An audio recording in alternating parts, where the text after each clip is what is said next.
देखते हैं। एग्जाम्पल 10 में क्या लिखा गया है, यदि बिंदु A 6,1, B 8,2, C 9,4 और D P 3 एक समांतर चतुर्भुज के शीर्ष इसी क्रम में हो, ये बड़ा इंपॉर्टेंट है, तो P का मान ज्ञात कीजिए। तो सबसे पहले हम एक समांतर चतुर्भुज बनाएंगे, है ना, ध्यान समझना।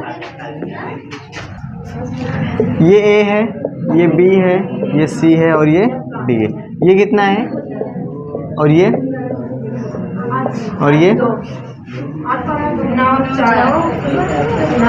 8,2 है और ये 9,4। ये सवाल है ना। यहाँ पे जो P है इसका हमें क्या निकालना है, मान निकालना है। अगर हमें इस P का मान निकालना है तो सवाल उठता है कि कैसे आएगा। उसका सिर्फ एक ही तरीका है, अगर हम इसके विकर्ण खींचे, क्या खींचे, विकर्ण। तो इसके जो विकर्ण हैं वह एक दूसरे को बराबर भागों में क्या करते हैं, विभाजित करते हैं, है ना। यानी ये बात हम जानते हैं, किसी समांतर चतुर्भुज के जो विकर्ण होते हैं वो क्या करते हैं, एक दूसरे को बराबर भागों में क्या करते हैं।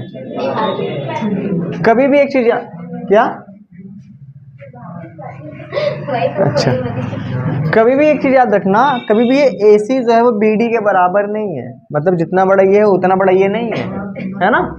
बस मैंने कहा बराबर भागों में, मतलब कि ये जो है वो इसके बराबर हो जाएगा और ये जो है वो इसके बराबर हो जाएगा। बात क्लियर है। अगर मैं O का निर्देशांक निकालना चाहता हूँ तो मैं दो तरीके से निकाल सकता हूँ। कितने तरीके से, दो तरीके से। पहला क्या है, अगर मैं O का निर्देशांक निकालूं, चूंकि मध्य बिंदु है किसका, AC का, जो O है वो AC का भी मध्य बिंदु है और O जो है BD का भी क्या है, मध्य बिंदु है ना। बात क्लियर है। अगर हम O का निर्देशांक निकालते हैं, चाहे जिससे निकालते हैं, चाहे AC से चाहे BD से, आंसर तो सेम ही आएगा क्योंकि O उसी जगह पर है ना, हाँ या ना। तो अगर हम आपसे ये कहें, है ना, बहुत ध्यान से समझना। पहली बात हम ये लिखेंगे कि चूंकि हम जानते हैं कि किसी समांतर चतुर्भुज के विकर्ण एक दूसरे को बराबर भागों में विभाजित करते हैं। बात क्लियर है, बात क्लियर है ना। जब हमने ये बात लिखी है ना, तब हम कह सकते हैं, अच्छा ये बताओ, जब हम ये यानी इसका हमें क्या निकालना है, निर्देशांक, तभी तो x1 + x2/2 लगा सकते हैं ना।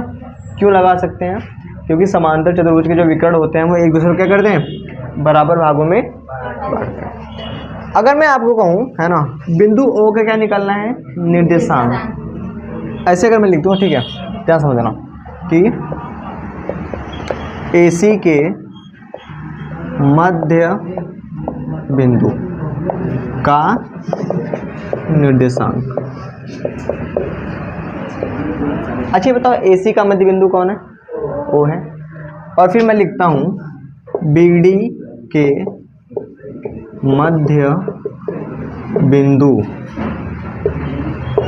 का निर्देशांक, हाँ या ना, ठीक है।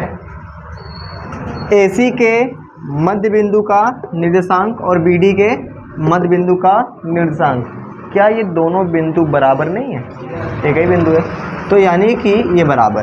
तो AC के मध्य बिंदु का जो निर्देशांक है वो वही आएगा जो BD के मध्य बिंदु का निर्देशांक होगा, क्योंकि बिंदु तो एक ही जगह पर है ना।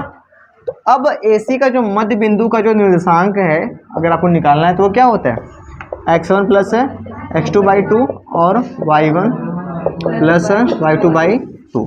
अगर कोई बच्चा यहाँ पे AC लिख दे, अगर कोई बच्चा यहाँ पे AC बराबर लिख दे, ये बहुत बड़ी मिस्टेक है ना, क्योंकि AC एक दूरी है। जब आप ये लिख रहे हो इसका मतलब ये है, आप अगर हमको ये समझाना चाह रहे हो कि सर जी ये मैंने AC के लिए लिखा है, तो ये समझ में आ रहा है, क्योंकि यहाँ पे आपने क्या लिखा है, AC के मध्य बिंदु का निर्देशांक। तो सेम बात तो यहाँ पे भी लिखेंगे ना, x1 plus x2 by 2, y1 plus y2 by 2। तो यहाँ पे क्या हो जाएगा, 6 प्लस 9 बटे 2 और फिर 1 प्लस 4 बटे 2 और यहाँ पे क्या हो जाएगा 8 प्लस p बटे 2, 3 प्लस 2 बटे कितना हो जाएगा 15 बटे 2। हमें सिर्फ इसका मान निकालना है ना, इसको बराबर कर लेंगे। 8 प्लस p बटे 2, 2 से 2 कट जाएगा, नीचे है तो p बराबर कितना हो जाएगा 15 माइनस का 8 तो कितना आ जाएगा 7, या p का मान कितना आ जाएगा 7।